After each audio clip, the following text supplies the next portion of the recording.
우리가 지금 이제 신약성경 27권에 대한 개괄적인 것들 한번 살펴봤었고요. 거기서부터 출발해서 신약성경 27권에 대한 기본 구조 살펴봤었고요. 그리고 사복음서의 특징들, 특히 공반복음, 마태, 마가, 누가복음과 요한복음이 어떤 차이가 있는지에 대해서 좀 살펴봤었고요. 그리고 이제 마가복음에 대해서 이렇게 개괄을 본 후에 지난주에는 마가복음의 1장부터 끝까지 다 읽고 주요 내용들을 좀 살펴봤었습니다. 오늘은 이제 마태복음에 대해서 좀 보고요. 특히 마태복음이 가지고 있는 이렇게 중요한 뼈대가 있습니다. 그래서 그 뼈대가 되는 말씀들을 읽고 생각해보고 그렇게 진행을 하겠습니다. 그 마태복음은 저자는 마태죠, 마태. 근데 이 마태 혹은 레위 이렇게 얘기하는데 마태, 레위 이렇게 부르는데 마태가 이름이고 레위가 성이냐 그러는 게 아니고요. 마태는 헬라식 이름이고요. 레위는 그 히브리식, 유대식 이름입니다. 그래서 바울과 사울도 그렇죠. 바울과 사울도 무슨 뜻이 있어서 이름이 바뀐 게 아니라 바울은 헬라식 이름이고요. 사울은 히브리식 이름입니다. 그래서 당시에는 헬라 문화 속에 있으니까 사람들이 이름이 두 개예요. 자기 민족 고유의 이름도 있고 헬라식 이름도 있고 이런 사람들이 있고요. 대개 헬라식 이름이 있는 사람들은 이 일을 하는 사람들이에요. 관공서라든가 또 이렇게 좀 고위직이라든가 그런 일을 하는 사람들은 당시 문화 자체가 로마에 침략돼 있고 헬라식 문화니까 그런 일을 하려면 창씨 개명을 해야 되는 거예요. 마치 위키치아에 창씨 개명한 것처럼 그때 당시에 일하는 사람들은 다 창씨 개명을 해야 일을 하는 거잖아요. 그랬던 거죠. 그래서 이름이 두 개가 있었습니다. 이름이 두 개 없는 사람들은 그냥 하층민들이죠. 그냥 이렇게 전혀 이렇게 이렇게 특별한 일을 하는 게 아니라 그냥 스스로 농사를 짓거나 어부를 하거나 이런 사람들은 굳이 이름이 두 개 있을 필요가 없었습니다. 그런 배경들이 있고요. 알페오의 아들이다 이렇게 되어 있습니다. 그러니까 누구의 아들 이렇게 성경에 표현될 때는요, 그 아버지가 언급할 만한 분일 때 그렇게 표현해요. 그러니까 이렇게 누구의 아들, 누구의 가문 이러면 그분을 언급하면 그 동네에서는 그래도 그 집댁 아들 이러는 거죠. 그러니까 알페오라는 분이 누군지 자세히 모르지만 그래도 그 동네에서는 행세 좀 하시는 유지 중에 혹은 좋은 가문에 그런 분이었나 보다 이렇게 생각할 수가 있습니다. 직업은 세리였다 이렇게 되어 있는데요. 9장 9절에서 13절을 보면 세관에 앉아있는데 이렇게 되어 있습니다. 세관에. 그러니까 세리가 두 종류가 있는데 지난번에도 한번 말씀드렸던 것 같은데 이렇게 세금 거들어 다니는 사람들 이렇게 다니면서 세금 걷는 사람들도 있고요. 세관이라고 그러면 이제 다른 지역에서 들어올 때 마치 우리 인천공항에 세관 이러잖아요. 이렇게 앉아서 행정적으로 이렇게 통과할 때 그런 세관. 마태는 그런 세관이었던 것 같아요. 그리고 주님께서 그 세관에 앉아있는 마태한테 날 따라와라 명령하시고 가십니다. 마태복음에 보면 마태가 스스로를 세리 마태 이렇게 표현을 해요. 근데 이 표현은 좋은 표현이 아니죠. 더군다나 유대인을 대상으로 해서 글을 쓰는데 세리 마태, 자신을 세리 마태라고 하는 거는 친일 분자 누구 이렇게 쓰는 거하고 똑같은 거예요. 당시 시대에. 그러니까 사람들이 세관인 사람들이 돈은 있지만 그래서 그냥 권한은 있으니까 피하지는 하고 이렇게 고개는 숙이지만 그러나 존경하거나 좋아하거나 그렇지 않죠. 그냥 이렇게 멀리하고 하는 거죠. 그러니까 그런 느낌인데 스스로 세리 마태라고 기록을 한 것은 스스로 그 일에 대한 어떤 죄인의식을 갖고 있는 것을 표현하는 거죠. 그래서 내가 그런 부끄러운 일을 했던 민족의 사람들에게 고통을 줬던 그런 사람이다 라고 하는 것을 이야기합니다. 그래서 마태복음에는요, 마태가 무슨 말을 했다는 게 없어요. 마태가 무슨 말을 하고 그런 게 없어요. 그러니까 자기가 썼는데 그런 게 없습니다. 그러니까 아주 관찰자 입장에서 자기가 단단하게 이걸 설명할 뿐이지 자기 스스로를 드러내는 내용들이 거의 없습니다. 주요 독자들은 유대인들인데요. 마태복음은 지난번 개설할 때도 이야기 드린 것처럼 왕으로 오신 예수님, 그러니까 왕이라고 하면 당시 왕은 메시아를 의미합니다. 메시아. 이게 같은 의미예요. 이스라엘 유대인 입장에서는 유대인의 왕 이렇게 얘기하는데 그게 구약에서 메시아가 오실 것이다. 메시아라는 말 자체가 구원자라는 말입니다. 구원자, 기름 부음을 받은 자, 구원자, 왕으로 오신 예수님 혹은 메시아로 오신 예수님이라고 하는 관점에서 이야기를 해요. 그런 흔적들이 여러 군데 있습니다. 대표적인 게 1장 1절이죠. 한번 볼까요? 자, 1장 1절에 보면 같이 한번 읽겠습니다. 아브라함과 다윗의 자손 예수 그리스도의 계보라. 이 계보라는 말은 족보라 이런 옛날 성경은 뭐 세계라 이렇게 되어 있었죠. 족보라 이렇게 되어 있습니다. 지금 마태가 예수님을 소개하면서 아까 제가 알페오의 아들 마태 이렇게 얘기했잖아요. 그랬을 때 누구의 아들이다 그러면 그 아버지 언급된 분이 뭐 가문이 좋거나 뭐 그 동네에 무지거나 뭐 기타 있고 사람들이 언급하면 알만한 분일 때 그렇게 표현한다 그랬잖아요. 마찬가지입니다. 지금 예수님을 소개하는데 알만한 분, 대표적인 분을 딱 두 분을 드는 거예요. 두 분이 누굽니까? 아브라함과 다윗 얘기하는 거예요. 예수 그리스도께서 아브라함의 자손이고 다윗의 자손이다. 유대인 입장에서는 어떤 느낌이에요? 아브라함은 자기네 가문의 조상입니다. 자기 족속의 조상이에요. 민족의 조상. 물론 아브라함 위에 뭐 데라도 있고 뭐 쭉 가면 아르박삭도 있지만 거기서부터 출발하는 게 아니라 하나님께서 아브라함을 부르사 이렇게 해서 이제 자기네 민족이 시작됐다라고 하는 게 이들의 고백이거든요. 그러니까 아브라함의 자손이다 라고 이야기하는 것은 혈통이 있다. 그가 우리 정통이다. 그럼 다윗을 얘기하는 이유는 뭘까요? 다윗은 다윗 왕국을 얘기하는 거죠. 바로 메시아 왕으로 오시는데 어떤 왕으로 오시냐면 다윗 왕 같은 왕으로 오실 것이다. 그리고 다윗 왕의 집안이다.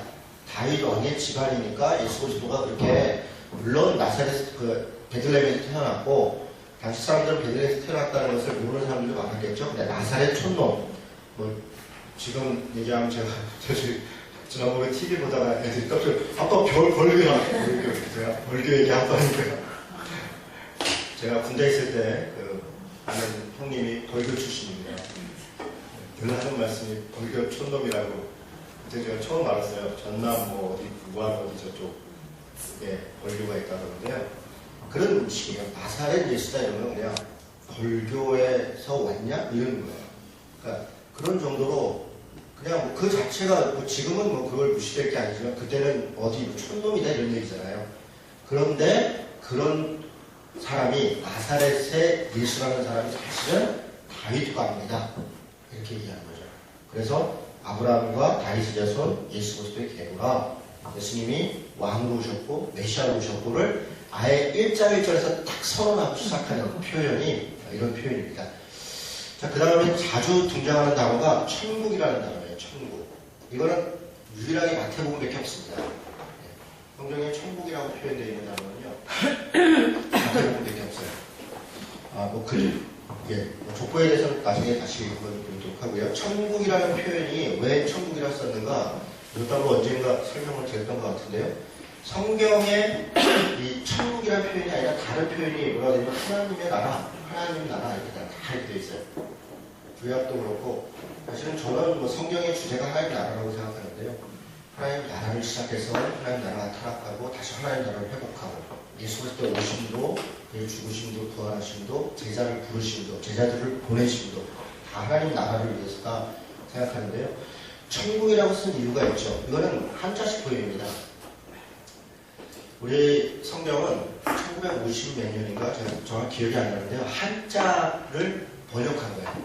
우리나라 성경 지금 시대 성경도 그리고 이 성경 외에도 말고도 우리나라가 처음에 성경이 우리나라 분들이 먼저 번역을 했어요. 외국에서 선교사가 가지고 와서 뭐 작업을 한 게 아니라 우리나라 분들이 먼저 신앙생활을 했고 우리가 뭐 언더우드니 아펜젤러니 이야기를 하는데 그분들이 와서 아무도 없는 데서 복음을 전할 게 아니라 그 이전에 이미 우리 안에 신앙생활을 하던 사람들이 있어요.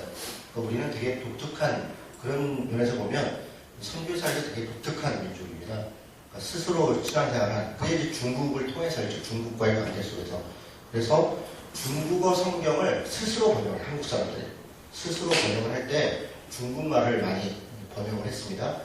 그런데 중국에서는 이 천국 혹은 천당이라고 하는 표현이 돼 있죠. 왜 그렇게 돼 있었냐면 마태복음의 표현이 그렇게 되어 있는 거예요. 하늘, 나라 이렇게 있어요. 그러니까 이 마태복음에 있는 하나님의 나라가 하나님의 나라, 떼오스 나라가 뭐죠?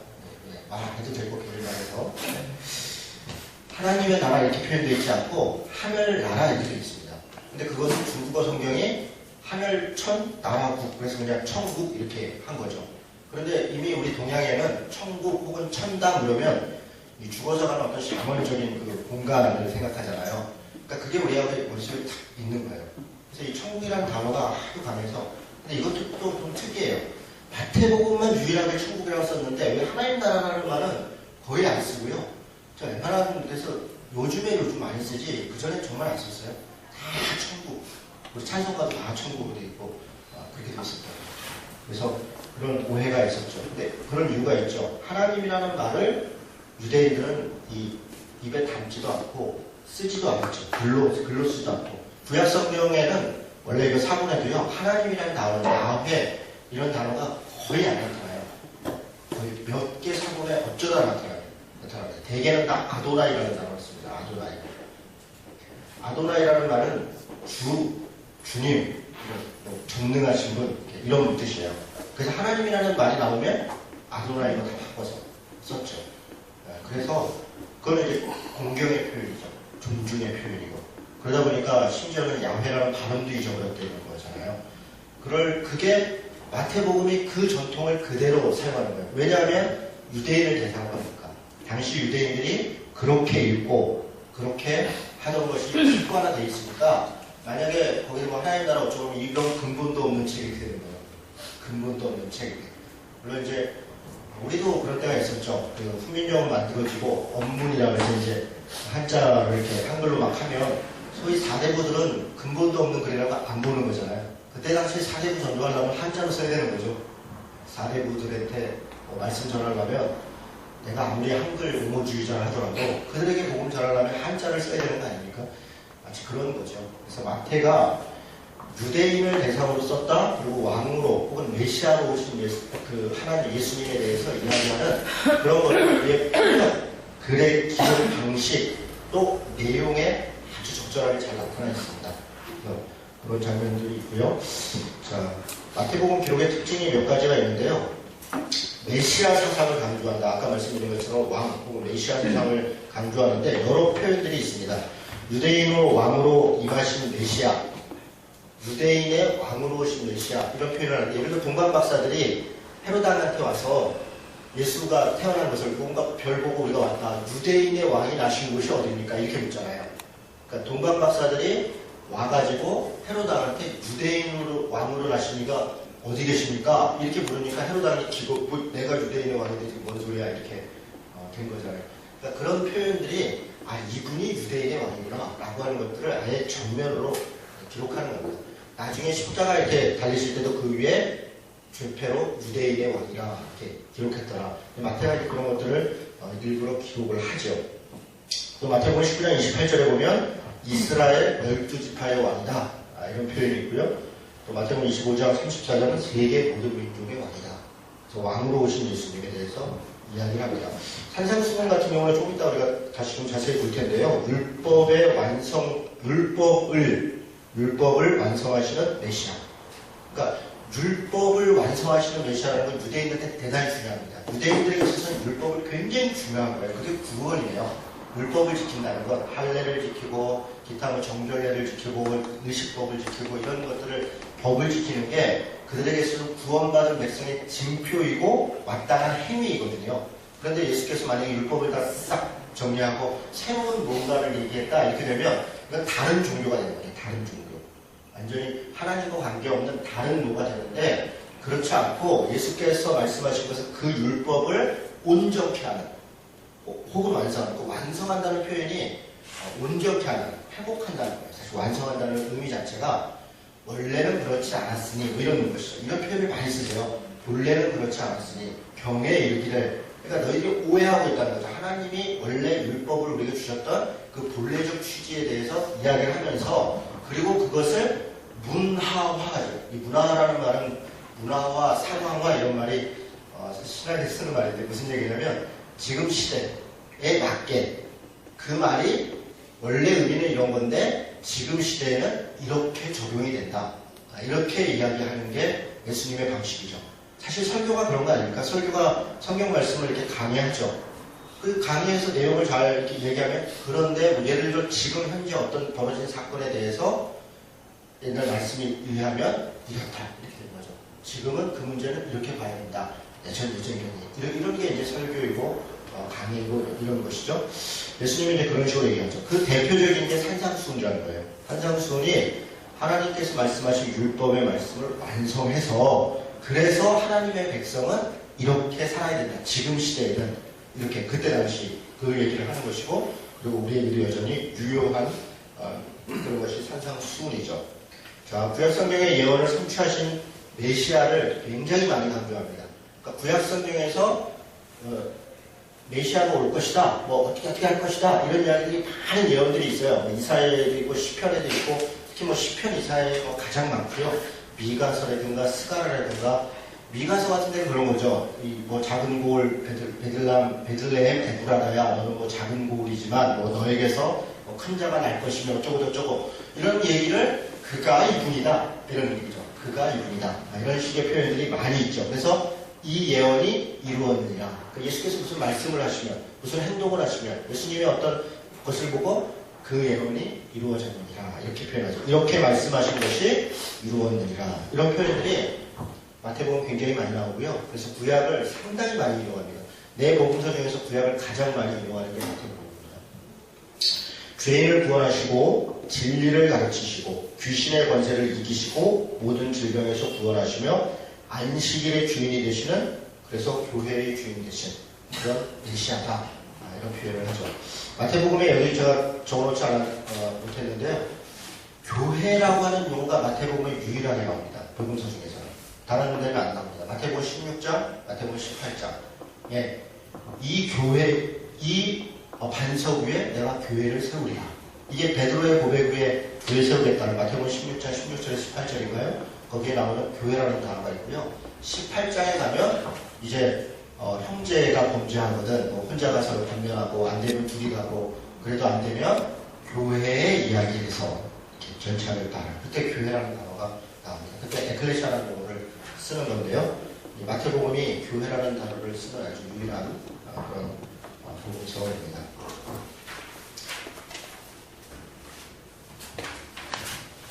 뒤에를 보겠습니다.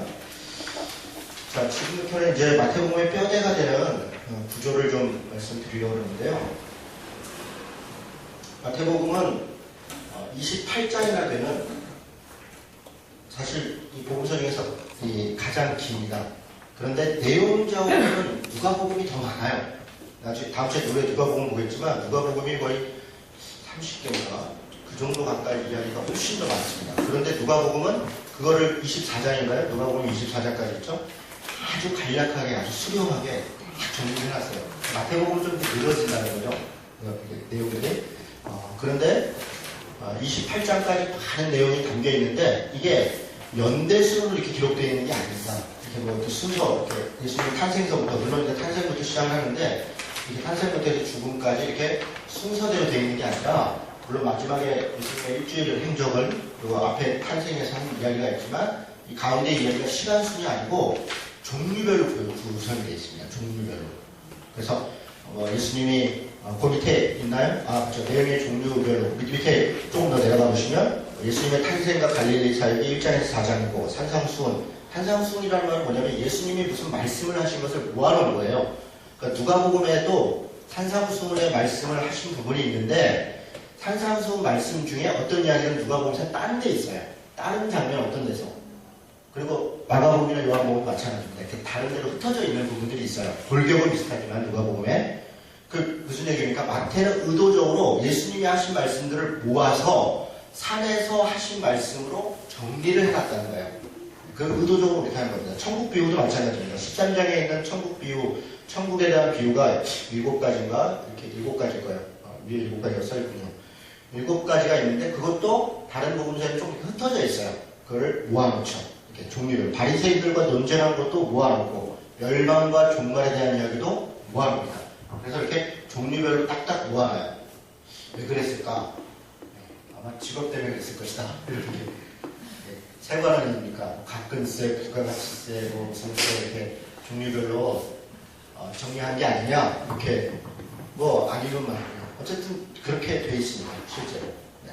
그렇게 정리가 되어 있고요. 그런데 이 정리하는 데 있어서도 패턴이 있어요. 그냥 뭐 아무렇게나 이렇게 해서 순서대로 놓은 게 아니라 5개의 강화라고 얘기하는데, 강화라는 말이 이게 이제 한자 말이니까 그냥 말씀, 5개의 어떤 말씀들의 이게 뼈대가 있어요. 이렇게 하나, 둘, 셋, 넷, 5개의 말씀군이 있고 예수님이 하신 말씀들이 있어요.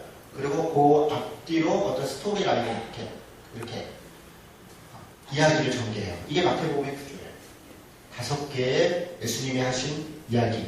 그 위에 보시면 그 5개가 뭐냐면, 자, 5장에서 7장에 산상수훈이라고 하는 예수님이 하신 말씀이 있고, 그리고 10장에 제자를 파송하면서 뭐라 얘기하시는 내용이 있어요. 두 번째고요. 그 다음에 13장에 천국 비유가 쫙 몰려있고, 18장에 천국에서 큰 자는 뭐 이러면서 이렇게 줄줄줄줄 말씀하시는 게 한 장 가득히 있어요. 그리고 24장, 25장에 종말과 천국에 대해서 이야기합니다. 그리고 그 사이사이 이야기가 있는데, 이게 일종의 설교예요. 설교 내지는 뭐, 이게 우리 지금으로 얘기하면 설교가 요즘 좋은 이미지가 아니라서요.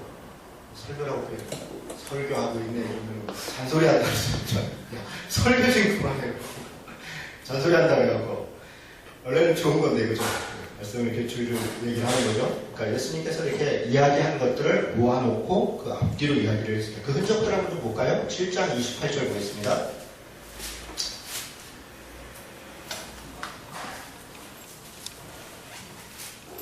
7장 28절은 산상수훈을 끝내고 마무리하는 장면인데, 뭐라고 되어 있냐면, 예수께서 이 말씀을 마치심에 무리들이 그의 가르침에 놀라고, 그러니까 어떤 이야기를 마치심에 이렇게 되어 있어요. 11장 1절도 뭐 당연히 그렇게 되어 있죠. 거기까지만 보죠. 11장 1절 보면 예수께서 12제자에게 명하기를 마치시고, 그리고 뭐 어디 딴 데로 가고, 다른 데도 마찬가지입니다. 13장 53절, 19장 1절, 26장 1절도 다 그렇게 되어 있어요. 그러니까 이게 한 덩어리로 되어 있다는 거고, 이야기가 마쳤고, 그리고 다른 뭐가 시작되고, 이런 패턴으로 전개되어 있습니다. 오늘 이 5가지 뼈대되는 말씀들을 다 읽어볼 거예요. 그리고 뭐 그 내용의 기본적인 핵심이 뭔가, 그거를 보려는 게 중요한 오늘 강의의 내용입니다.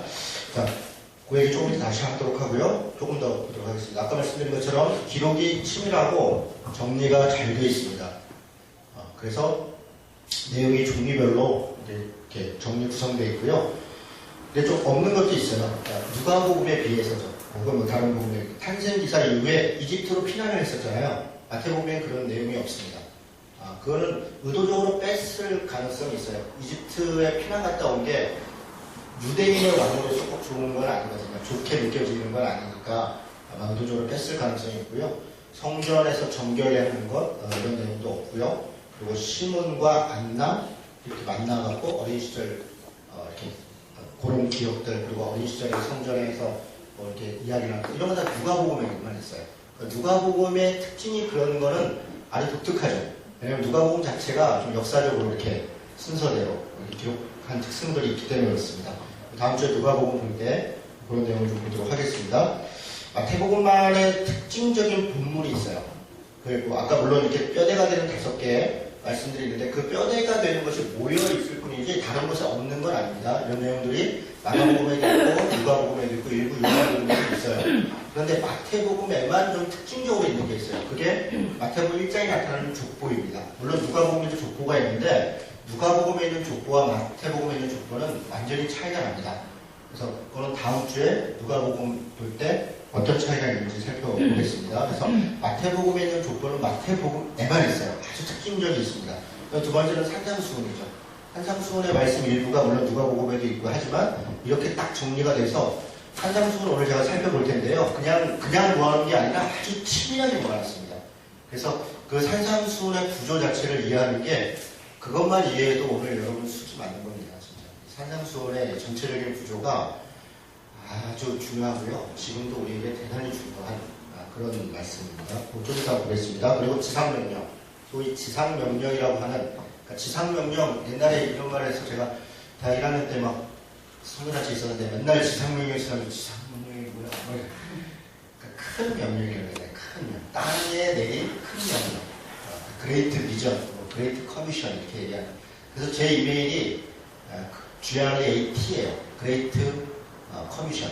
네, 저기 지상명령 이런 큰 명령이라고 해서 제가 옛날 선교단체 할 때 우리가 소그룹 이름을 지상명령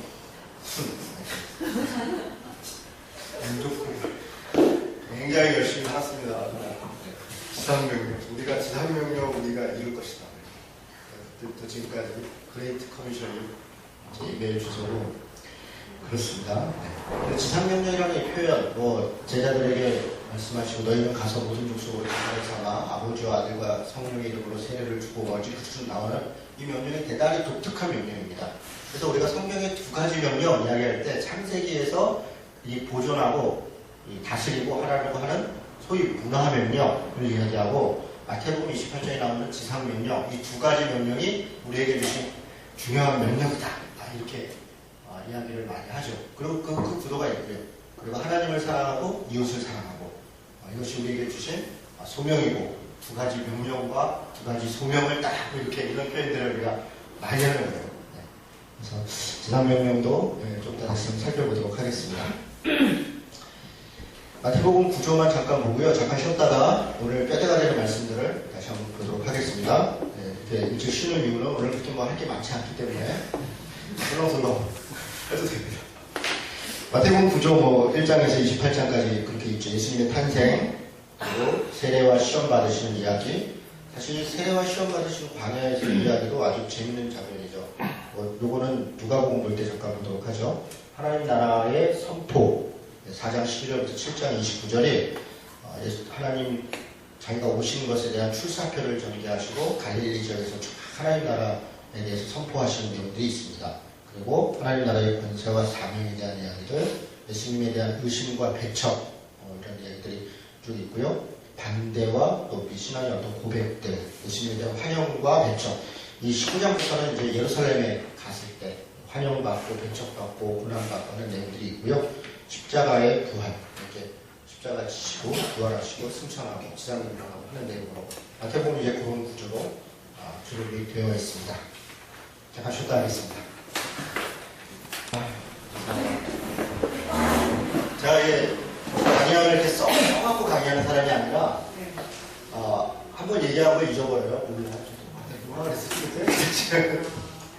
안타까운 게 그때 다니엘서 녹음한 것도 날라가고 녹화한 거. 그래서 이번에 계시록 하면서 내가 70일에 설명할 때 어떻게 없는 거예요. 파일이.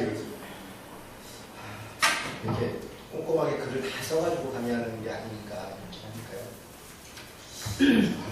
독주를 먹고 잘 됐습니다. 감사합니다. 자, 마태복음 1장을 보겠습니다. 자, 여러분 1장에 족보를 한번 보죠. 족보. 제가 족보의 특징에 대해서만 그냥 간단하게 몇 가지만 짚어드리겠습니다. 첫째로 이 족보는 물론 아브라함과 다윗으로 시작되는데요. 사실 이 족보의 중심은 다윗입니다. 다윗. 그리고 6절에 보면 다윗은 이렇게 해서 중간에 다윗을 넣고요. 그리고 이제 다윗을 중심으로 해서 14대 이렇게 세 개로 나눠져 있는데 이 족보를 이제 14대라 그러면 그 아들에서 14번 이렇게 돼야 되잖아요. 그런데 실제로 14대가 아니에요. 예를 들어서 여기 이제 왕 중에서 뭐 우시아는 요담을 낳고 요담은 아하스를 낳고 이렇게 쭉 내려가면 바로 아들이 아니라 건너 그의 아들인데 그냥 아들로 이렇게 낳고라고 표현할 때 꼭 아들만이 아니라 거기서 낳은 거니까 자손 이런 의미가 있습니다. 자손. 그래서 14대를 일부러 맞췄어요. 왜 맞췄냐? 이게 다비드라고 하는 게마트리아입니다. 그러니까 다비드를 중심으로 그러니까 메시아라고 하는 유대인을 회복하는 족보라는 의미를 하기 위해서 유대인들이 이걸 볼 때는 계속 다윗 이렇게 얘기가 되는 거예요. 14대라는 말이 그들한테는 다비디오 이렇게 읽혀요. 그 14라고 하는 숫자 자체가 무슨 말인지 이해가 되세요? 네. 예, 그렇게 해서 일부러 유대인의 왕국 메시아로 오신 부임을 강조하는 그런 족보입니다. 또 하나는 여기 여자 5분이 나오는데요. 5명이 다만, 라합, 우리야, 또 마리아, 또 한 명이 누구죠? 다말, 라합, 룻. 그쵸? 이분들이 여기에 들어가 있는 게 굉장히 독특합니다. 여자거든요. 여자는 족보에 원래 넣지 않습니다. 더군다나 여자인데 이방인이에요. 여자인데 죄인이에요. 그런데 일부러 넣었어요. 이런 표현들은 예수님의 족보 안에서 예수님의 물론 그 왕 되심을 이야기를 하지만 이거는 의도성이 있습니다. 그래서 예수님이 죄인의 구주로 오셨다. 그리고 예수님의 역사 가운데 하나님의 인도하심이 이렇게 있었다라고 합니다. 인간적 족보가 아니라 하나님의 개입하신 가운데 있는 족보다라고 하는 지점들을 강조하고자 하는 그런 표현들이에요. 대단히 이런 독특하고 파격적인 거죠. 더군다나 다윗은 이 동그라미 있잖아요. 다윗이라고 하는 6절에 다윗하고 동그라미가 있잖아요. 그렇죠? 동그라미가 있는 것은 이게 이렇게 한 단락 지어지는 거예요. 14대 바로 전이라고 하는데 다윗을 소개할 때 뭐라고 얘기하냐면 우리아의 아내에게서 솔로몬을 낳고 이렇게 얘기해요. 그러니까 우리아의 남편이 누구였습니까? 우리아의 아내가 누구였습니까? 바세바잖아. 그러니까 바세바라는 용어를 여기 쓰지는 않아요. 다른 사람은 다 여자 이름을 썼는데 여기 바세바라고 쓰지 않아요. 우리아의 아내 이렇게 표현해요. 무슨 얘기입니까? 불륜으로 낳다 이렇게 이걸 얘기하는 거예요. 다윗을 이야기하지만 그가 죄인이었다라고 하는 부분을 정확하게 정치를 하는 걸 통해서 다윗도 하나님 앞에 죄인이었고 하나님께서 이 역사를 계보를 이끌어가고 있다는 것을 암시하고 있는 그런 의도성이 있는 그런 족보예요. 16절에 보면 야곱은 마리아의 남편 요셉을 낳았으니 마리아에게서 그리스도라 칭하는 예수가 나니라.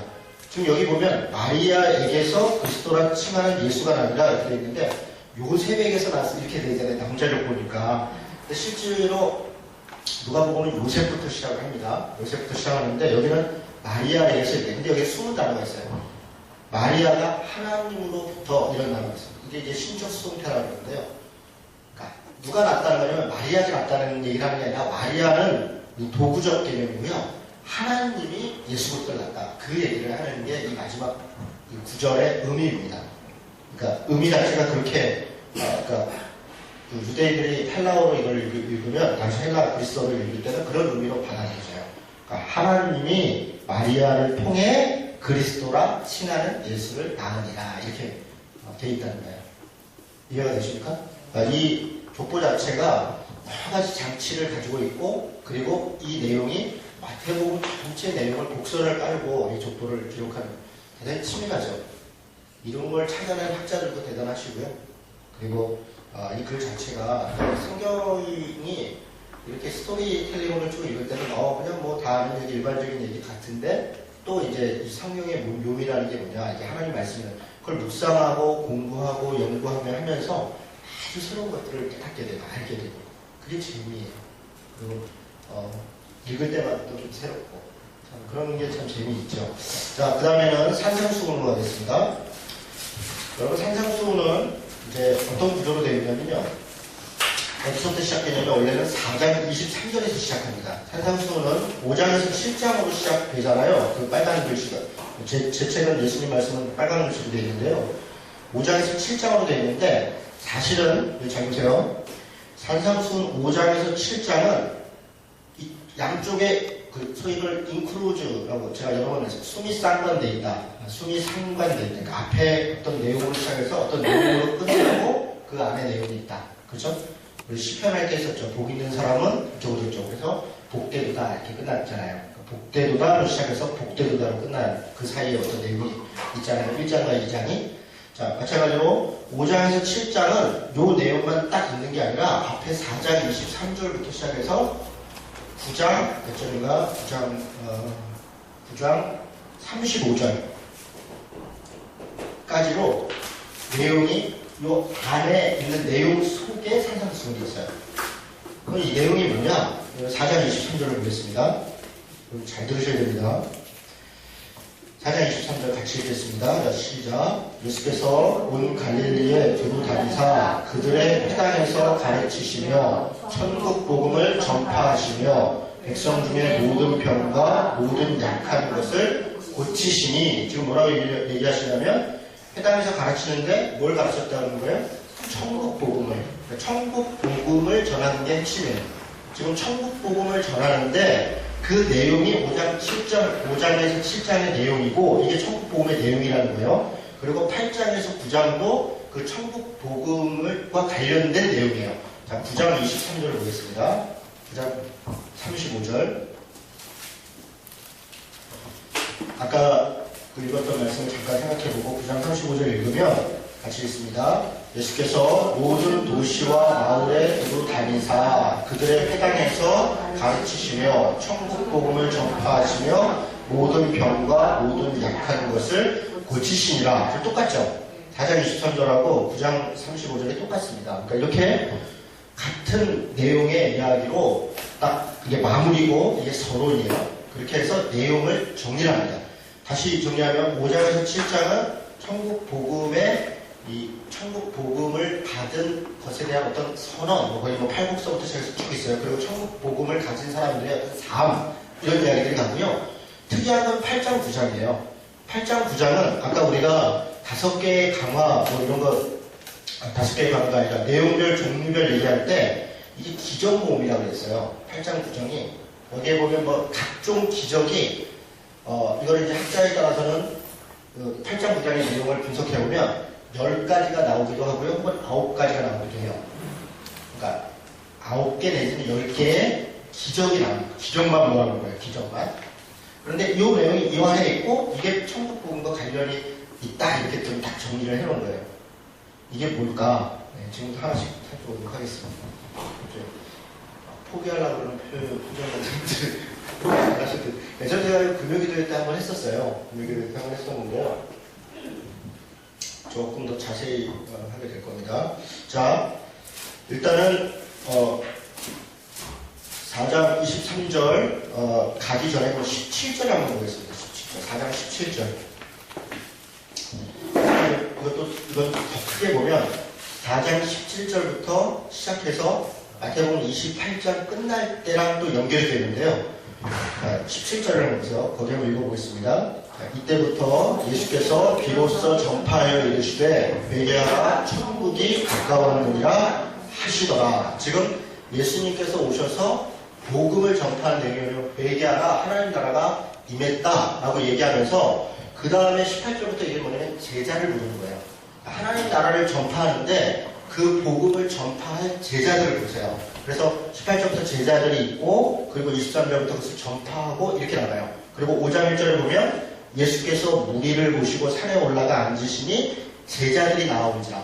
지금 이게 두 가지 얘기가 좀 반복되는데 앞에 이제 복음을 전하는데 제자들을 부르고 그리고 23절부터는 누구에게 천국 복음을 전하는 무리들에게 많은 사람들이 전파해요. 그러니까 두 무리가 있어요. 하나는 제자라고 하는 무리 있고 또 하나는 그냥 무리라고 하는 일반 무리라고 하는 제자가 있어요.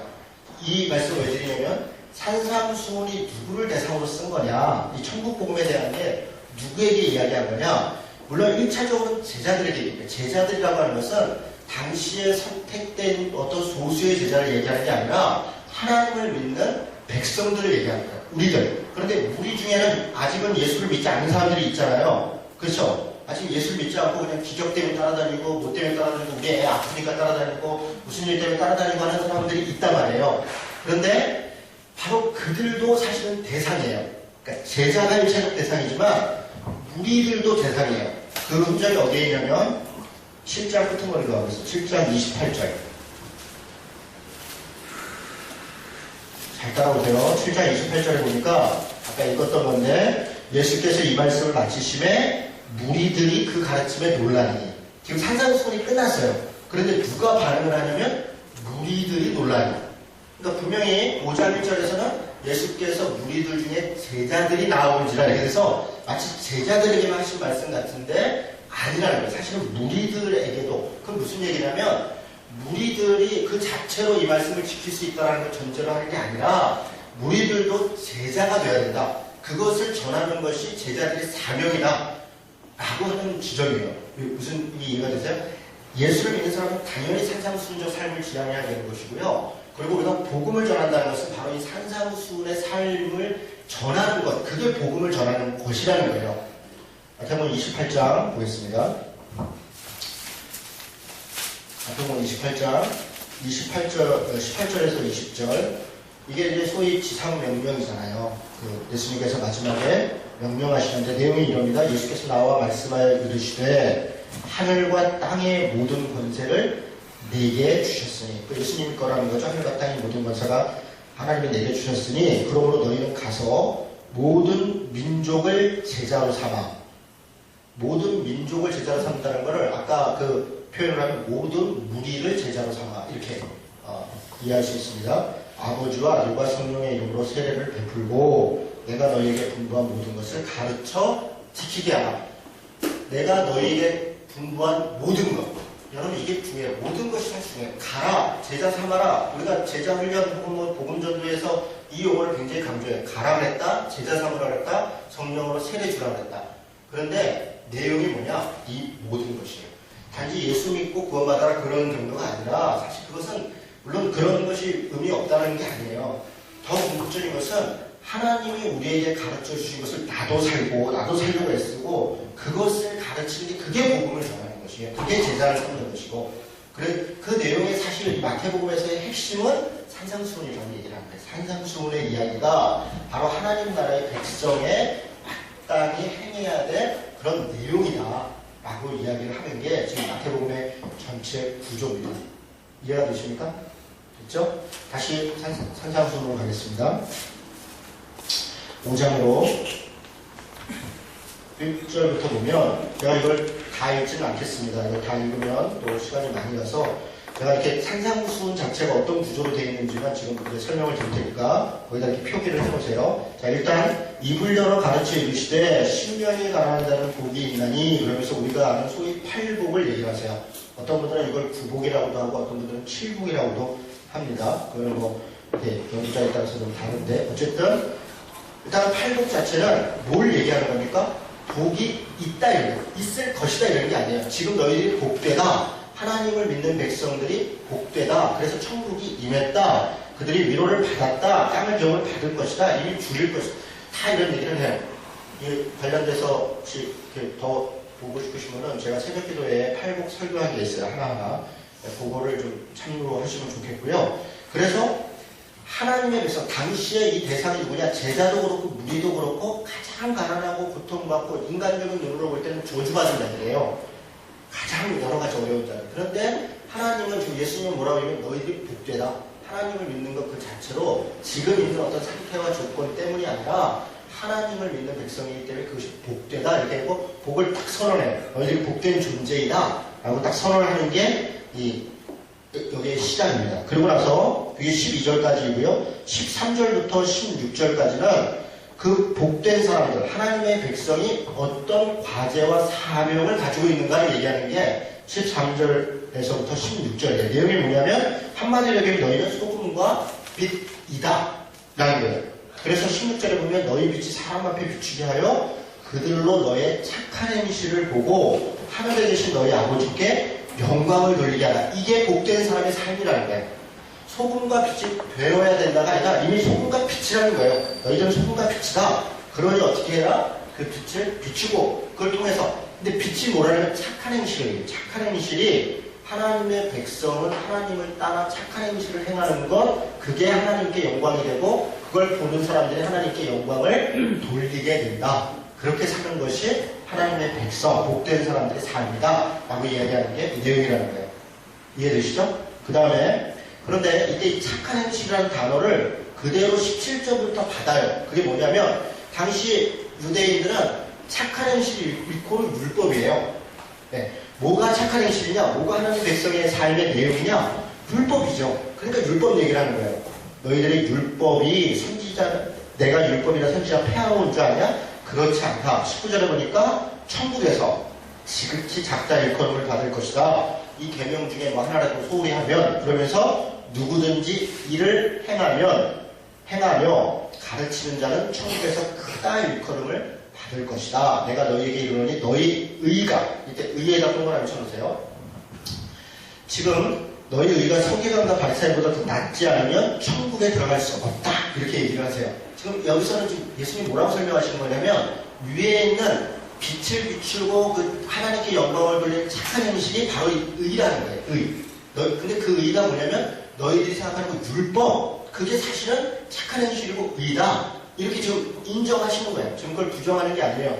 그렇다. 그러면서 21절부터 쭉 넘어가서 그 5장 전체는요, 6가지로 그 착한 행실 율법을 지금 시대에 적용하는 것이 어떤 내용이지? 지금 시대. 그거를 설명해요. 그래, 율법이 의다. 그게 착한 행실이다. 그런데 그거는 이렇게 해야 되는 거다. 라고 설명하는 게 21절부터 얘기해요. 이해되시죠? 그래서 첫 번째는 뭐냐? 살인하지 말라. 그랬지만, 노하지 말아라. 네. 형제에 대해서 어쩌고저쩌고 이렇게 해라. 이런 이야기를 하면서 형제 사랑하는 것, 노하지 않고 그리고 품는 것. 이게 사실 율법을 완성하는 것이라는 거. 그게 착한 행실이라는 거. 두 번째는 간음하지 말라는 거예요. 2절, 27절부터 30절까지 있죠. 그래서 간음하는 것, 다른 그 음욕을 품는 것, 그런 것들이 우리 안에 착한 행실을 의를 행하지 않는 것이다. 이런 얘기를 하는 거예요. 그리고 31절부터 아내를 버리고 이혼에 대해서 이야기를 하는 거죠. 그리고 이 33절부터는 맹세에 대해서. 그래서 37절에 오직 너희 말은 옳다 아니라 하라. 이에서 지라는 것은 악으로부터 나누니라. 그리고 이 38절부터 악한 자를 대적하지 마라. 이런 것에 대해서 이야기를 합니다. 그리고 48절부터는 원수를 사랑하라. 그래서 48절에는 결론을 어떻게 내냐면요. 그러므로 하늘에 계신 너희 아버지의 온전하신 같이 너희도 온전하라. 여러분 이게 참 굉장한 선언이에요. 하나님처럼 온전하게 그 율법을 행한다는 게 사실 그런 것이고 지금 의를 행하는 것. 복된 사람들이 복되게 빛과 소금으로 혹은 빛을 비추면서 착한 행실을 살며 살아가는 게 무엇인가? 하나님을 닮고 그의 원래 가르침을 따라 살아가는 건데, 그런데 구체적 내용들이 예를 들은 게 한 6가지 이렇게 예를 들은 거예요. 그게 지금 산상수훈의 내용입니다. 자, 6장 1절은요, 사람에게 보이려고 그들 앞에서 너희 의를 행하지 않아. 이때도 의가 중요합니다. 이걸 지금 받는 거예요. 아까 이야기했던 그 의를 계속 받아오는 거예요. 착한 행실, 그 의를, 5장 20절에 있었던 의를 받아서 사람에게 보이려고. 지금 뭐냐면, 이 5장의 그 앞의 내용은 하나님의 백성이 의를 행하는 것, 이런 내용이다 이렇게 얘기하고, 6장은 율법 안에서 지키는 의가 잘못된 예를 또 해서 들어요. 원래 그들이 율법적으로 가장 중요하다고 생각했던 3가지 의가 있어요. 그게 구제와 기도와 금식입니다. 그들은 구제와 기도와 금식이 하나님 앞에서 자신들이 율법을 지키는 대단히 중요한 행위이고, 그것을 통해서 자신들이 하나님 앞에 착한 행실을 하고 다른 사람에게 의를 행한다고 생각을 했어요. 그런데 지금 하나님이 예수님이 그거를 뒤집어요. 너희들이 생각하고 있는 것이 잘못됐다. 진짜 행하는 건 이런 거다. 그래서 구제할 때 어떻게 하라는 거예요? 오른손 하는 거 왼손 모르게 해라. 기도할 때 어떻게 하라는 거예요? 외식하는 것처럼 겉에 이르지 말고 들어가서 골방에 해라. 그러면서 기도의 내용을 얘기해요. 그게 주기도문을 얘기하는 거예요. 당시 유대인들이 당시 지켰던 기도문들이 있어요. 또 세례 요한의 제자들이 지켰던 기도문들이 있어요. 그 누가 보면 그 흔적이 있어요. 세례 요한의 제자는 이렇게 기도하는데 우리는 어떻게 기도할까요? 이렇게 그런 내용들을 아무 설명 없이 여기다 떡하니 집어넣었어요. 뭐냐면 너희가 기도하는 내용은 외식하고 그렇게 겉에 보여지는 내용이 아니라 내용적으로도 형식적으로도 옳지 않다. 내용적으로도 형식적으로 옳은 것은 스스로 기도하고 이렇게 조용히 기도하고 내용은 이거다. 그래서 주기도문을 얘기하는데 주기도문 내용을 가만히 들여다보면요. 공동체적 기도입니다. 이건 개인의 어떤 욕심과 욕망을 위한 기도가 아니라 신앙의 고백이면서 우리라는 단어를 굉장히 많이 써요. 주기도문에는. 그래서 공동체적인 하나님의 백성의 공동체적인 기도를 드리는 것, 이게 하나님 나라 백성, 주님의 제자들의 기도다 이렇게 설명하는 거예요. 그리고 금식할 때 어떻게 하라는 거예요? 슬픈 기색 보이고 누가 보이려 외식하지 말고 오히려 금식할 때 더 된다 이렇게 해야 된다 이렇게 얘기하는 거예요. 자, 기도, 구제, 금식 이렇게 이 바리새인들이 혹은 유대인들이 당시에 율법이라고 의라고 생각했던 것을 뒤집죠. 앞에 5장에 그들이 원래 가지고 있던 것들도 뒤집으면서 설명하고. 좀 흐름이 이해가 되세요? 그러고 난 다음에 19절부터는 이제 이 땅에서 살아가는 백성들의 이게 지금 의라고 하는 게 포인트예요. 지금 사실 이 산상수훈은 복된 사람, 하나님의 백성이 의롭게 살아야 된다. 이 얘기를 계속 반복해서 하는 거예요. 그러면서 19절부터 34절까지 뭘 얘기해요? 경제적인 의를 얘기해요. 경제적인 의미가 가장 중요하죠. 돈과 관련돼서 어떻게 살아야 되는가. 보험을 하늘에 쌓지 말고 하나님 나라 쌓아라. 그리고 24절에 보면 하나님과 재물 겸하여 섬기지 못한다. 그리고 25절부터 34절의 핵심은 뭐냐면요. 염려하지 말라는 거예요. 염려하지 마라. 이 이야기를 몇 번을 반복해. 염려하지 마라. 두려워하지 마라. 하나님의 백성, 하나님께서 일용할 양식 주시고 살리신다. 염려하지 마라. 그러니 어떻게 해라? 그 나라와 그 의를, 의라는 단어가 계속 나오죠. 하나님의 나라와 그 의라는 것은 하나님의 나라 곧 그 의 이런 얘기예요. 하나님의 나라 백성으로서의 의, 그것을 먼저 그 하나님 나라와 그 착한 행실을 행하면 이 모든 것을 너에게 더하실 것이다. 그런데 이때 이 모든 것은요, 우리가 욕망하는 모든 게 아니에요. 제가 여러 번 말씀드렸잖아요. 내가 욕망하는 모든 게 아니라 주기도문에서 나오는 일용할 양식이에요. 구약의 만나예요. 구약에서 만나를 그렇게 얘기하는데 우리는 계속 지금 딴 얘기하잖아요. 예수님은 주기도문에서 일용할 양식 얘기하는데 우리는 모든이라는 단어에 집착하잖아요. 그래서 그냥 차를 사도 그냥 차가 필요하면 하나님 주시겠죠. 근데 적당하게 주는 거죠. 근데 내 나는 뭐냐면 더 큰 거, 더 비싼 거. 그건 내 욕망이잖아요. 그리고 그거를 들어주면 하나님이 나를 사랑하시는, 이렇게 생각하는 착각이죠. 전혀 착각이에요. 무슨 이해가 되세요? 모든이라는 것은 일용할 것이고 하나님이 당연히 그것을 주신다는 거예요. 그러므로 34절에 내일 일을 염려하지 말라. 내일 일은 내일이 염려할 것이요, 내일 염려할 것이요, 한날 괴로움은 그날에 족하니라. 사실 이 얘기는 뭐예요? 바울이 그걸 받아가지고 빌립보에서나 야고보서도 마찬가지인데요. 자족이에요, 자족. 빈부에 처할 줄이라고 귀천에 처할 줄이라고 일체에 내가 모든 비밀을 배웠노라. 내게 능력 주신 것은 내가 모든 것을 할 수 있느니라. 등등 이런 말씀들, 앞뒤 말씀들 전부 다 자족이에요. 자족하면 다 할 수 있는 거예요. 감사할 수 있는 것이고. 자족이 사실 하나님 나라의 지금 우리 시대적 언어입니다. 버전이에요. 지금 그런 얘기를 하는 겁니다. 지금 계속 흐름이 이해가 되시죠? 하나님의 백성이 의롭게 사는 게 무엇인가? 그런 이야기를 하면서 경제적 의에 대해서 이야기를 했고요. 7장은 뭐냐면 타인과의 관계에서 소위 사회적 의를 이야기하는 거예요. 관계 속에서 의를 어떻게 해야 되냐? 비판받지 않으면 비판하지 마라. 남은 것이 함부로 비판하는 거 아니고 내 눈에는 들고 자기 자신을 돌아보면서. 그렇다고 이 말씀 자체가 비판 자체를 완전히 금지해주냐? 그런 게 아니에요. 여기 뒤에 보세요. 다 외식하는 자, 다 이럴 때 5절 같은 거 있어요. 외식하는 자, 내 눈에 들고를.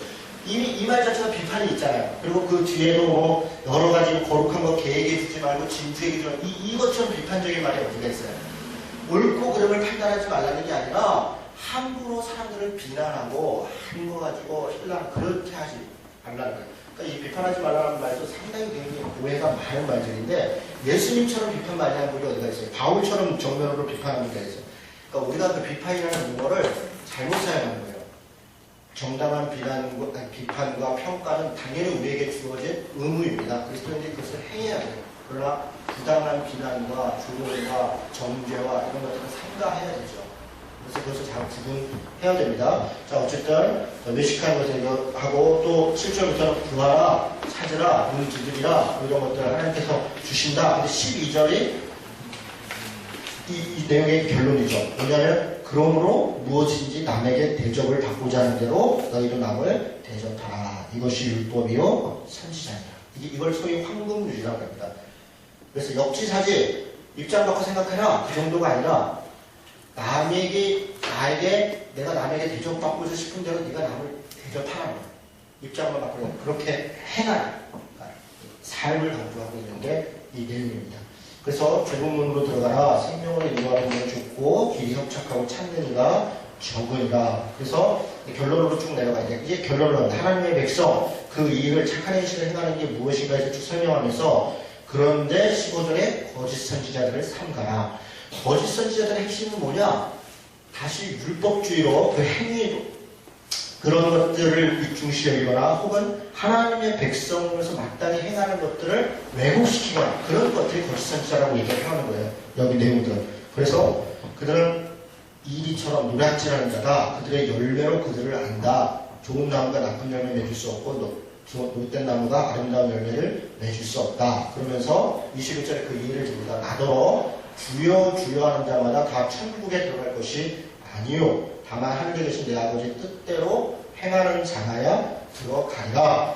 그날에 많은 사람이 나더러 주여 주여 우리가 주의 이름으로 선지자 노릇하며 주의 이름으로 귀신 쫓아내고. 저는 이 말씀이 굉장히 의미가 있다는 거예요.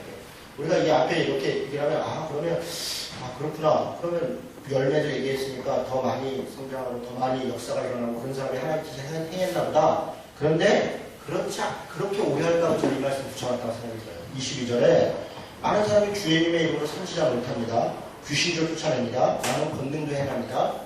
여기 나쁜 게 뭐가 있어요? 선지자 못했고 귀신 쫓아냈고 권능 행했는데 이게 뭐가 나빠요? 그런데 그때 내가 그들에게 밝히 말하되 내가 너희를 누군지 알지 못한다. 불법을 행하는 자들아 내게서 떠나가라. 그렇지 무엇을 위해서 이 일을 행했으며 그 역사나 이런 것들이 어떤 내용인가에 대해서 사실은 예수님께서 이 옳고 그름에 대해서 정리를 하시는 거예요. 우리는 무슨 선지자 못하고 무슨 권능을 행하고 무슨 역사가 많이 일어나면 그 자체로 열매가 이루어졌다고 생각하지만 당연히 얘기하는 관점은 그런 관점이 아닌 것입니다. 자, 그러므로 누구든지 나의 이 말을 듣고 행하는 자는 반석 위에 세운 거라는 거죠. 모래 위에 집 짓지 말고 반석 위에 집을 지어야 된다 이렇게 얘기합니다. 자, 여기까지. 자, 저를 보세요. 여기까지 들으면 우리 가슴이 사실은 답답해요.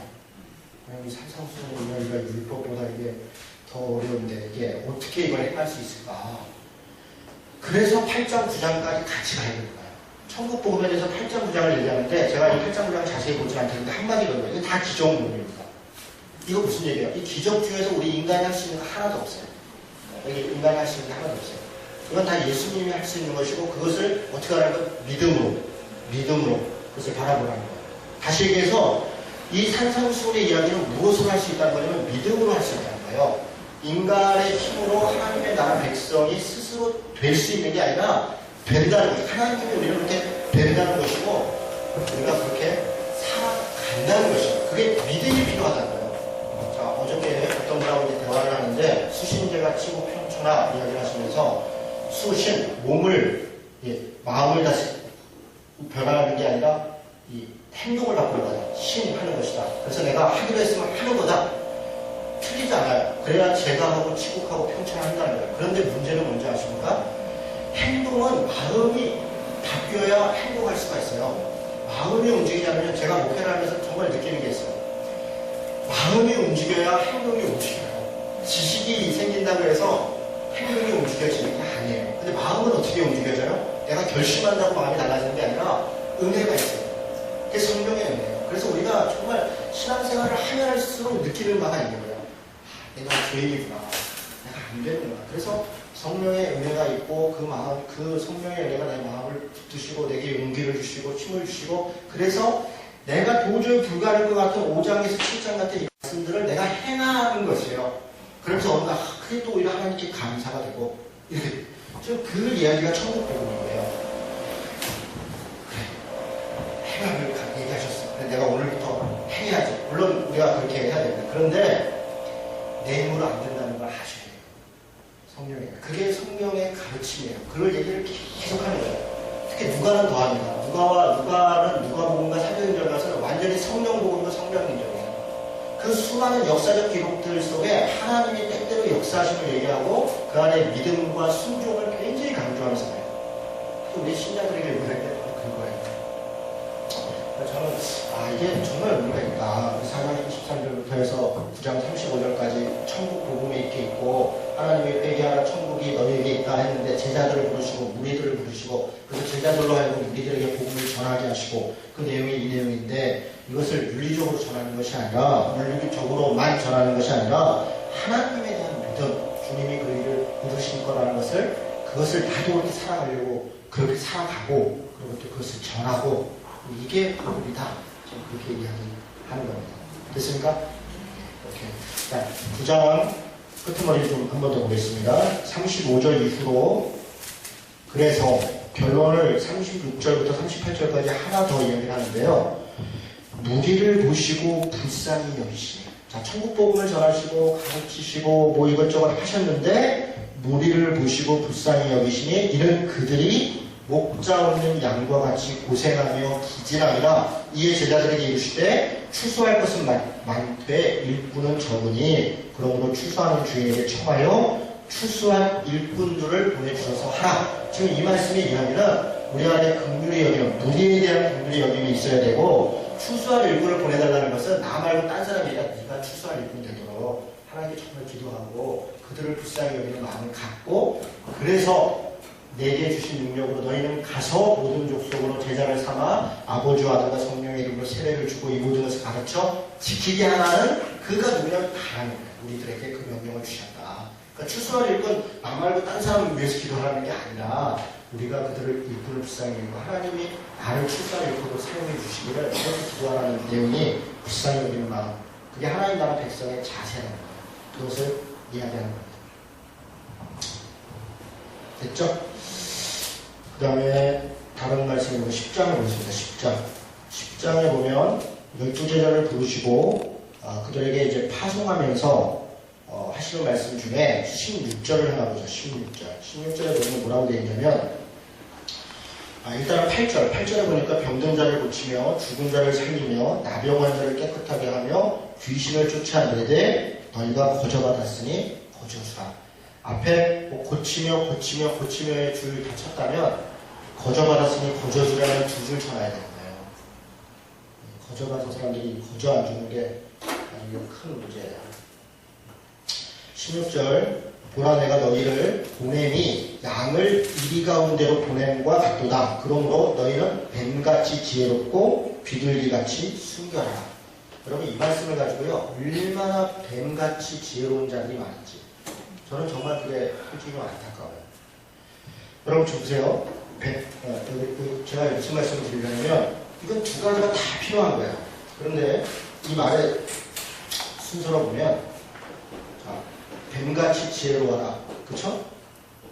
비둘기같이 순결해라. 우리가 뱀같이 지혜로워라 그러니까 왜 지혜로워? 그러니까 세상이 험하니까 세상이 어렵다는 거예요. 어려우니까 뱀같이 지혜로워서 요로 피해 다니고 저로 피해 가고 요렇게 해서 이렇게 해야 된다. 또 때로 복음을 전할 때도 때로 뭐 할 때도 조금 이렇게 해야 된다. 이런 얘기예요. 맞죠? 틀리지 않죠? 근데 문제는 뭐야? 뱀같이 정도 지혜로워라는데 지혜가 넘쳐서 그냥 뱀이 되어버렸어요. 우리가 거의 뱀이에요. 이제는 뭐 수준이 거의 뱀이 된 이유가 뭡니까? 비둘기같이 순결함을 상실했기 때문에 그런 거예요. 뱀같이 지혜로움이 어디서부터 나오냐면 비둘기같이 순결해야 뱀같이 지혜로움이 의미가 있는 거예요. 하나님 앞에서 순결하고 그 말씀을 따르려고 하는 순수함이 있고 그 말씀 때문에 때로는 희생도 있고 때로는 어려움도 있고 때로 잘 됐을 때 그것이 내 것이 아니라 하나님께 영광이고 이런 그 순결한 자세 있잖아요. 순수한 자세.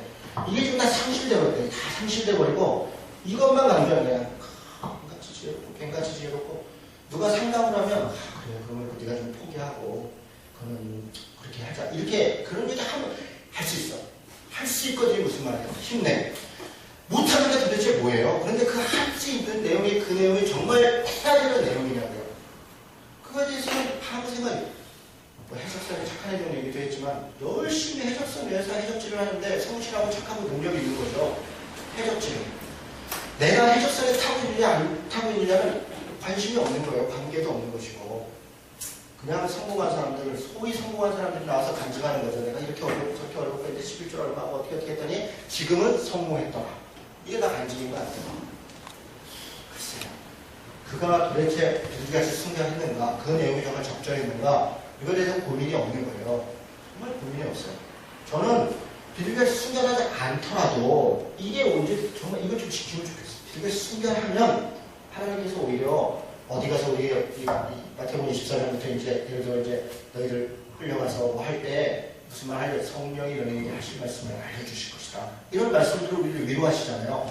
뱀 같은 있던 지혜로움을 하나님이 주시는 거예요. 성령께서 우리에게 그 지혜를 주시는데 우리가 이미 사실은 지혜롭다 못해 뱀이 돼서 이렇게 가고 있는 지금 제자들을 보내면서 하는 말입니다. 12제자를 지금 마을 가운데 파송하면서 하시는 말씀이 순결해야 된다. 사실 거기에 저는 방점이 있다. 그렇게 생각이 됩니다. 22절에 또 너희가 내 이름을 말미암아 모든 사람에게 미움을 받을 것이나 끝까지 견디는 자는 구원을 얻으리라. 그렇죠?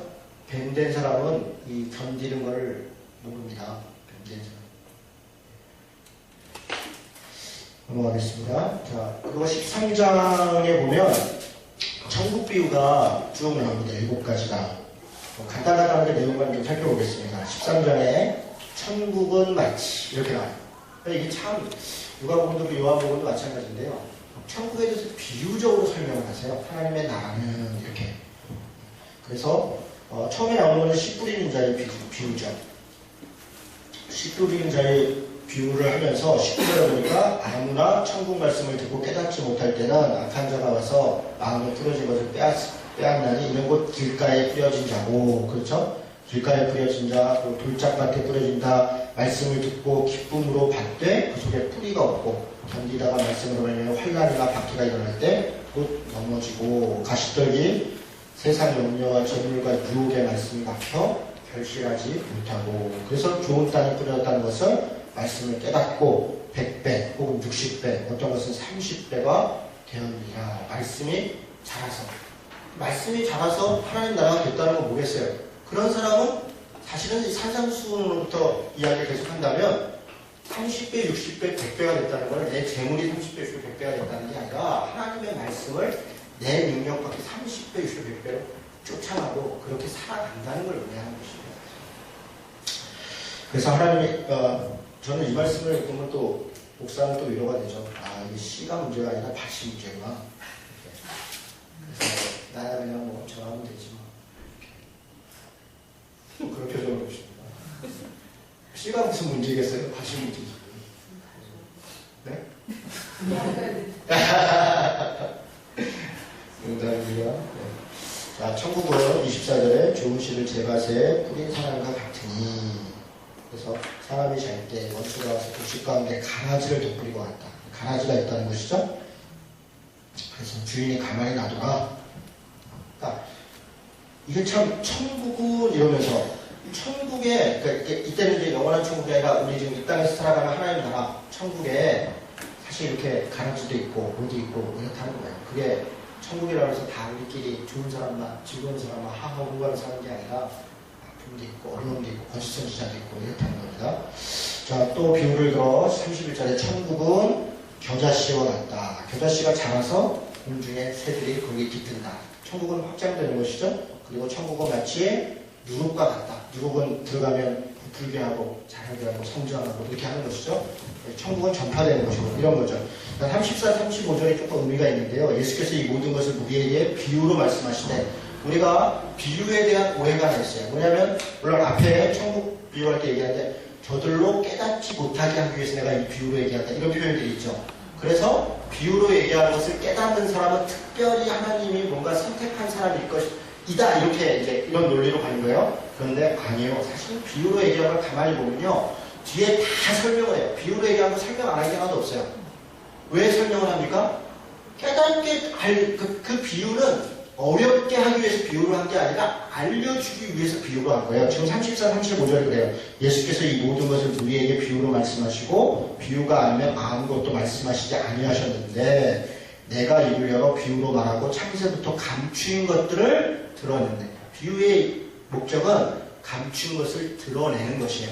그래서 누군가 특별히 비유를 깨달은 사람만이 하나님으로부터 말씀을 받았고 그가 선지자고 뭐 감람나무고 무슨 증인이고 장막이고 그런 게 아니고 이 비유는 누구나 다 깨달을 수 있도록 한 것이니까 괜히 비유풀이 뭐 이런 데 기웃거리실 필요가 전혀 없습니다. 그냥 성경에 가만히 보고 있는 다 알아요. 무슨 말인지. 단지 우리가 뱀같이 지혜롭다고 때 뱀이 돼서 그 말씀을 순종하려고 안 하다 보니까 그런 것이죠. 네.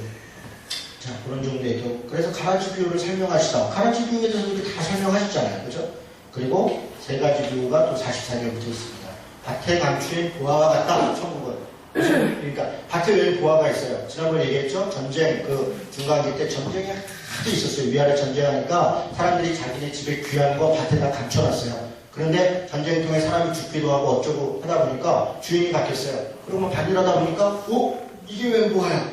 그리고 땡 잡았네. 이렇게. 그리고 어떤 장면이세요? 밭에 무슨 보화가 있는 걸 발견하면 집 팔고 못 팔아서 그거 산다는 거잖아요. 내가 보화 때문에. 천국은 마치 그런 것이다. 무슨 얘기예요? 천국을 사모해야 되고 하나님의 나라를 사랑하고 그렇게 살아야 된다.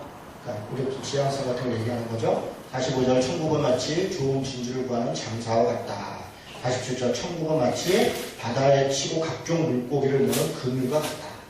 천국은 그렇게 힘쓰고 애쓰고 그걸 지향하고 그냥 가만히 있는다고 해서 그냥 감나무에 감 떨어지기 기다린다 해서 감 떨어지는 게 아니라 하나님 나라 백성으로 산다는 것은 그렇게 순결함을 지키고 치열함 가운데 우리가 하나님이 우리에게 이런 삶들을 지향하면서 그렇게 기도하고 그렇게 살아가는 그 삶이 천국 백성의 삶이라는 것입니다. 그래서 52절 예수께서 이르시되 천국의 제자된 서기관마다 마치 새 것과 옛 것을 그 곳간에서 내오는 집주인과 같으니라. 자, 뭐 이런 정도 얘기하고요. 자, 18장으로 가서 18장 내용은 뭐 복잡한 내용은 없습니다. 천국에서 누가 크냐 이런 거예요. 그때 제자들이 예수께 나와 이르되 천국에서 누가 큽니까? 예수께서 한 어린아이를 불러 이르시되 진실로 너희에게 이르노니 너희가 돌이켜 어린아이들과 같이 되지 아니하면 결단코 천국에 들어가지 못하리라. 그러므로 누구든지 이 어린아이와 같이 자기를 낮추는 사람이 천국에서 큰 자이니라. 그러면서 뭐 이런저런 이야기들이 있고요. 심지어는 누구 실족하게 하면 또 범죄하면 그런 것들을 그런 걸 두려워해야죠. 우리가 죄에 대해서 좀 민감하게 생각하고 우리가 부끄럽게 생각하고 했는데 죄 저도 뭐 사람이 그럴 수 있지. 요따구로 나오면 진짜 요따구로 됩니다. 진짜. 그러면 안 되는 거예요. 사람이 양심이 있어야 되는 거예요. 화인 맞으면 안 되는 거예요. 잘못하는 게 있고 부끄러운 게 있으면 실수할 수 있죠. 그러나 그걸 부끄러워해야죠. 죄송합니다. 회개하고 돌이키는 거. 그래야 은혜가 있죠. 그렇죠? 네, 그런 이야기들을 하시는 겁니다. 넘어가겠습니다. 자, 형제가 범죄하거든 15절입니다. 죄를 범하거든 가서 너와 그 사람과만 상대하여 권고하라. 만일 들으면 내가 내 형제를 얻을 것이고 만일 듣지 않으면 어떻게 저렇게 할 것이다. 지금 이 말씀에 순서가 있는 거예요. 형제가 죄지면. 근데 이게 사실은요, 우리가 이걸 잘 안 지켜요. 왜냐하면 사람한테 서로 대화할 때 직접 얘기해야 되고 그리고 솔직하게 얘기해야 되고 그런데 부드럽게 얘기해야 돼요. 얘기할 때 보면 막 사납게 얘기하고 가르치려고 그러고 막 말투가 그러면 뭐 그렇다고 해야지 뭐 어떡하겠어요. 거기에 싸울 수도 없고 안 돼요. 그래 혹시 이렇게 그러지 않냐 저는 이렇게 했으니까 이렇게 솔직하고 직접 그러나 부드럽게 그리고 듣지 않을 때 또 증인을 일어나서 하고 또 교회할 때 절차를 따라서 이렇게 하면 되죠. 그런데 되게 우리가 이런 것이 쉽지 않습니다. 뒤에서 비난하고 강하게 주장하고 이런 것은 잘할 수 있지만 직접 그 사람한테 가서 묻고 대화하는 건 어렵습니다. 여기서부터 가야 돼요. 많은 사람들이 이제 교회개혁 운동하면 진짜 그 사람한테 물어봤냐 이렇게 했는데요. 그 절차를 교회개혁 운동하는 사람들처럼 더 철저히 지키는 사람이 없어요. 정말이에요. 그런데 물론 그 잘못에 대해서 지적을 하고 고치는 사람도 이런 절차를 잘 지켜야 되지만 죄를 진 사람들한테 똑같은 잣대를 좀 댔으면 좋겠어요. 그가 그에게도 회개를 촉구하고 그에게도 잘못이 있는지 없는지 해명을 요구하고 그런 것은 일절 안 해요. 언제나 이쪽에서 일하는 사람들한테 너네 절차를 지켰냐, 너 네 똑바로 했냐 이렇게 얘기하기 굉장히 어렵죠. 어렵지만 물론 정확히 잘 해야 되고요. 그러나 죄를 진 사람에 대해서도 우리가 너무 관용한 태도를 짓는 것은 좋지 않습니다. 정확하게 판단할 것은 판단하고 또 문제제기할 것은 문제제기하고 그것이 좀 믿음의 이유이다 이렇게 생각합니다. 그러나 죄를 회개하고 돌이킨 사람에 대해서는 21절부터 쭉 얘기하는 것들은 용서하는 것이죠. 용서. 이름없이 7번이라든가 최근에 용서와 관련해서 페이스북에 이런저런 논쟁들이 많은데요. 간단하게 얘기하겠습니다. 자신에 대해서 잘못한 것을 용서하는 것입니다. 정말 최대한 용서하는 것입니다. 자신에 대해서 이런 것까지도 자기 자신에 대해서 특히 그것이 주를 믿는 것 때문에 오는 핍박이나 아픔이라면 이건 뭐 100% 용서해야 돼요. 내 어떤 금전적 손해나 이런 것들도 때로는 용서하고 이렇게 해야 되지만 그런데 타인에게 어떤 잘못을 저지른 것을 내가 용서할 거는 하나도 없습니다. 더군다나 국가적 폭력이나 또 어떤 집단적 폭력에 대해서 옆에 있는 사람이 용서를 운운한다는 것은요, 그건 착각입니다. 착각. 최근에 페이스북에 목사님들이 그런 문제들로 성경 말씀을 뽑아다가 용서를 얘기하는데 정말 그분들이 용서하고 사는지 저는 묻고 싶어요. 자신들이 정말 그럴까요? 침묵하고 동조하고 있는 게 아닐까? 심지어는 그런 글에 비판적인 글을 하는 거, 당하는 거, 그것도 용서를 못하는 분들이 그렇지 않습니까? 그런 글에다 댓글 담을 때문에도 자기가 밤새 잠을 못 잤다. 내가 그래서 나는 또 이글 올린다. 이렇게 고집하는 분이 무슨 용서를 얘기를 합니까? 그만큼 용서라는 건 어려운 거예요. 자기 자신에 대해서 용서하고 타인에 대해서는 사회적 정의가 필요한 거예요. 그래서 하나님은 용서의 하나님이시지만 또 한편은 정의의 하나님이신 거예요. 공평의 하나님이시고 이런 부분을 우리가 감각하고 자기 문제에 대해서는 길길이 뛰고 남의 문제에 대해서 용서를 거론하는 것은 우리에게 잘못된 것입니다. 그런 정도로 이야기를 합니다. 자, 24장부터 25장 그 말세와 종말에 대해서 이야기를 하는데요. 이 부분은 오늘은 다루지 않도록 하겠습니다. 요한계시록에서 계속 뭐 다루고 있기도 하고 그래서 누가복음 할 때 잠깐 조금 언급할 걸 언급하도록 하겠습니다. 자, 28장으로 가겠습니다. 28장에 마지막에 보면 이제 16절부터 보면 11제자가 갈릴리에 가서 예수께서 지시하신 산에 이르러 예수를 배우고 경배하나 아무도 의심하는 사람들이 있더라. 아직도 의심하는 사람들이 있더라. 여러분 이 표현도 참 특이하죠. 예수님이 지금 이 장면에 보면 승천하실 때 그 바로 직전인데 부활하신 다음에 40일 동안 있었다 그랬거든요. 500여 형제에게 나타났고 40일 동안 하나님의 나라의 복음을 가르치시더라. 이게 사도행전 1장의 말씀인데 그런데 여전히 의심하는 자들이 있더라. 그러니까 그렇게 예수님이 어떤 기적을 아마 부활하신 이후에는 기적과 이적으로 뭘 하시지 않은 것 같아요. 담담하게 하나님의 말씀을 가르치고 마치 상상수님처럼 이런 말씀들을 가르쳤고 여전히 사람들은 그걸 의심하고 그랬던 것 같아요. 그럼 이런 걸 보면 여전히 우리 안에 복음을 받아들이지 않고 의심하고 하는 사람들이 존재하겠죠. 그럼에도 불구하고 그러고 나서 이 말씀하신 건 그럼에도 불구하고 포기하지 말고 예수께서 나와 말씀하여 이르시되 하늘과 땅의 모든 권세를 내게 주셨으니 그러므로 너희는 가서 모든 민족을 제자로 삼아 이때 이것도 중요한 거예요. 이 민족을 이렇게 돼 있어요.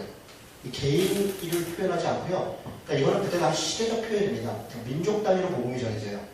근데 지금도 그래요. 지금 그렇지 않습니다. 옛날에 민족 단위로 이게 국가가 오는데 지금은 소위 다민족 국가적 단위로 재편되어 있는 시대예요. 그래서 만약에 좀 성경 문자적으로 한다면 이렇게 민족 단위로 복음을 전해야 되는 거죠. 그런 개념이 아니죠. 어쨌든 제자로 삼아서 아버지와 아들과 성령의 이름으로 세례를 베풀고 내가 너희에게 분부한 모든 것 내용은 아마 산상수훈에서부터 예수님 주요하게 말씀했던 천국의 비유나 또 하나님의 백성의 삶과 관련된 이런 것들을 가르쳐서 지키게 하라. 볼지어다 내가 세상 끝날까지 너희와 항상 함께 있으리라. 이 마지막 말씀이 은혜죠. 그리고 이게 복음입니다. 아까도 계속 말씀을 들었던 것처럼 하나님이 우리와 함께하고 계신다. 그러니 염려하지 마라. 그러니 두려워하지 마라. 하나님이 하나님의 백성들 지키시고 성령으로 인도하시고 그렇게 살 수 있도록 용기를 주시고 이끌어 주신다. 사실 그게 우리 그리스도인들의 그게 믿음이에요. 믿음이 뭐냐? 이게 믿음이죠. 그게 믿음이다. 이렇게 말씀하시는데 마태복음의 내용입니다. 이것으로서 마태복음 강의를 마치겠습니다. 질문 있으십니까?